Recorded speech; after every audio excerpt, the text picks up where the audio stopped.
was a newspaper article that appeared a few weeks ago in the Hour, which for some reason discussed the possibility of the council being flipped and things like that. And I have to say, I had no such discussion with the reporter who wrote that article in the Hour, but discussions began at that time about, number one, my status in the council, and number two, what would happen to the council if we had a 7-7-1 split.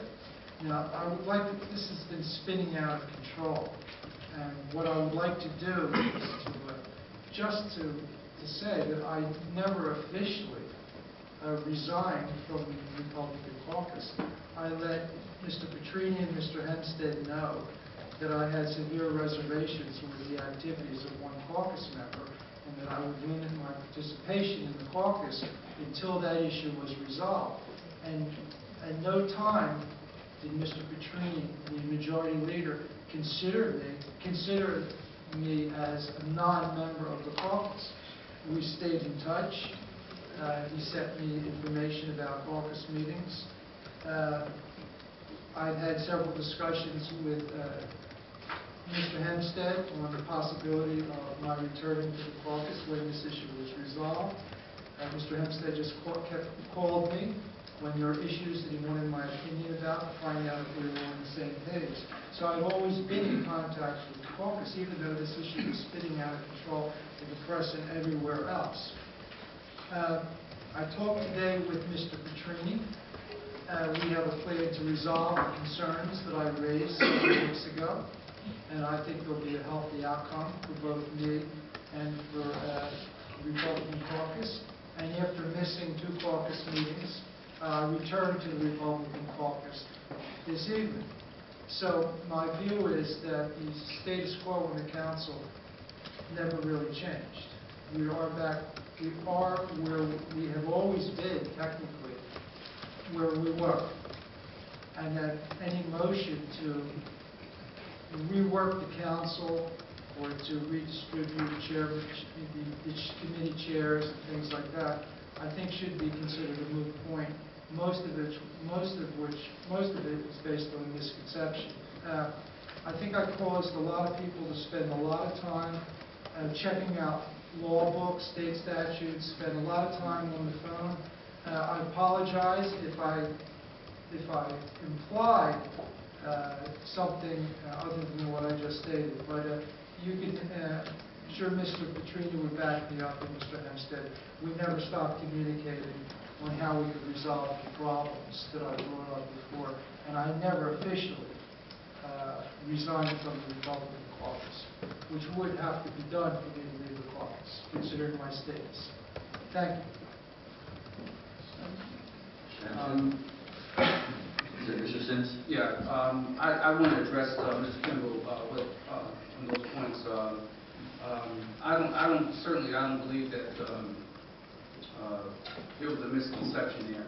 Mr. Kimmel was very frank and adamant about his involvement of not caucusing with the Republican caucus, and that led me as a minority leader to make sure that the committees reflect the balance of the council, and there was never a point that there was a misunderstanding whether or not he was caucusing with the Republicans or not. He came to our caucus members and told us directly that he was no longer caucusing with the Republicans, and that he didn't hear caucus. No, he didn't come to our caucus. He came to the caucus members, and he told us that he was no longer caucusing with the Republicans, and he didn't foresee himself caucusing with them as long as they were part of that caucus. And having said that, he not only mentioned it to us, he mentioned it to Doug Hempstead and Mr. Petrini, and he also mentioned it to the press on numerous occasions. So I just want to make that a point of order, a point that there's no misconceptions here. That this is facts that Mr. Kimmel stated a few weeks ago, if not a couple of months ago. Thank you. Mr. Watts? Yeah, I just like to agree with Travis. We had a conversation with Mr. Kimmel. Actually, we were leaving the meeting one night, and up. He requested a meeting with us, a top meeting outside in the parking lot, and we spoke frankly. And the conversation went as follows. I'm no longer caucusing with Republicans, but I don't want to talk about committees or chairmanships as long as the mosque is an issue, and to talk about the mosque. Just one comment about Mr. Kimmel, because I've been a target of Mr. Kimmel for a while. To one of the local blogs, he went on to not just attack me, but he also attacked a fellow Republican council member with harsh words. Terrible things he said about myself and Mr. McCarthy. Just horrible, without any facts or proof to bring that up. He, on numerous occasions, cite Nate Sumter as a reason to defend his character, but then go on and engage in the same type of behaviors that he accused other people of, with harsh words. And the sources says Kimmel left the Republican caucus recently because of what he called bullying and political intimidation tactics of one member we would not name. But tonight pointed to Dave McCarthy and David Watts as two council members making his life miserable. Lie. Mr. Kimmel also accused Watts of bullying and said he has disrupted the caucus. He's not part of our caucus. I don't know where he would get such information. But he has said on numerous occasions that he has left the caucus. So under FOI, I'd like to get a legal ruling to see if the caucus members make a public declaration that they are leaving, can they return under FOI. So I'd like to get a legal opinion on that. But I think that it's been pretty sufficient evidence that he has claimed that he will no longer caucus with the Republican Party, and we should investigate under FOI. Can he return, or can a person make those statements and then decide they can go back?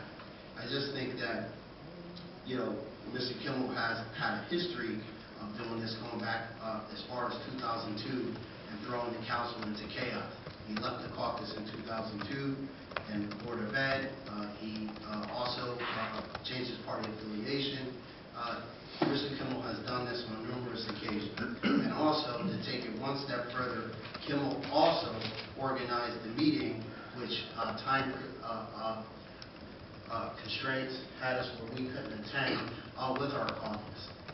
The meeting was scheduled, and Mr. Kimmel showed up with other caucus members of ours at Harbor Lights. We have emails, and you probably should share those to the press, that Mr. Kimmel did organize a meeting with our caucus to try to discuss whatever that was. Some members felt like he couldn't caucus with 8 members under FOI, so some members decided not to show up.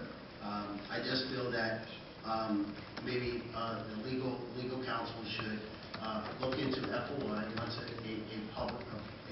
council member makes a public statement that he will no longer caucus. Can they return under FOI? If he can return, then it's all moot, and we just go back to business as usual. If he cannot return, that really leaves the council at a 7-7-1, where there are 7 Democrats, 7 Republicans, and one independent or unaffiliated, or whatever it can be. That would basically put the council as we would now have 2 majority leaders, because the Democrats would no longer be in the minority. Mr. Petrini? I don't know what conversation Bruce had with Mr. Sims, Mr. Watts. I'm just going to speak to the conversations that I've had with Mr. Kimmel and also with Mr. Sims, and Mr. Watts was there, and it was always my impression, and I've always told them that as far as I was concerned, Bruce, no matter what he said in public, no matter what you read in the paper, no matter what he told you, that until I got a letter from the town clerk stating that he was going to leave the caucus, he was still a member of our caucus. I kept Bruce in almost constant contact with our caucus meetings. He did caucus with us tonight, so as far as I'm concerned, I never did receive a letter. Talk is all around, but he's never left the caucus, and I just want to back up that, and I'm sure I've mentioned that to you guys, Mr. Sims, Mr. Watts, a few times, that he has not left the caucus. Well, excuse me, Mr. The Corporation Council? Yeah, just, you know what, rather than going back and forth in discussion, this issue was a request for legal opinion. And why don't I look into this issue further and report back to the next meeting? I think that's probably the most appropriate thing, rather than a further discussion on this. Confirm the facts on the fact that Mr. Kimmel's participation in the Republican caucus, and I will render a legal opinion addressing the issues. And that's probably the most effective way to move forward, rather than do this conversation at this time. There's a lot of other things on the agenda. Do you understand that makes sense? I'll move. Okay. So, you want to make a motion to ask me for a legal opinion? Motion to table to next week. They do want to include asking for a legal opinion? That's correct. He will come back, I guess he will come I'll back. render a legal opinion. I'll A try legal opinion. to do so in advance and get it to the caucus. Okay, a motion has been made, it's not debatable, motion to table and ask for a legal opinion at the next meeting, all in favor? Aye. Opposed?